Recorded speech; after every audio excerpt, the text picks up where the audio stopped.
ইসলামী foundation পরিচালিত মসজিদ ভিত্তিক কোরআন ও ইসলামী শিক্ষা কার্যক্রমের শিক্ষকরা বকেয়া বেতন সহ ৫ দফা দাবিতে পরিকল্পনা কমিশন ঘেরাও করেছেন। সকাল ১০টা থেকে রাজধানীর আগারগাঁওয়ের পরিকল্পনা কমিশনের সামনের সড়কে যান চলাচল বন্ধ করে দেন তারা।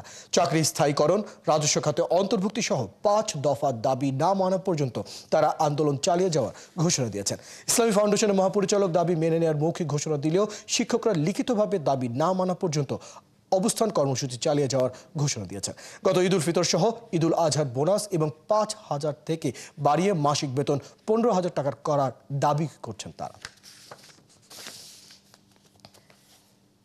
এই ৯২ ভাগ মুসলমানের দেশে মন্দির ভিত্তিক গণশিক্ষা যদি চলতে পারে, তাদের যদি বেতন ১৪,০০০ ১৪,৫০০ হতে পারে, তাহলে আমরা কেন অবহেলিত?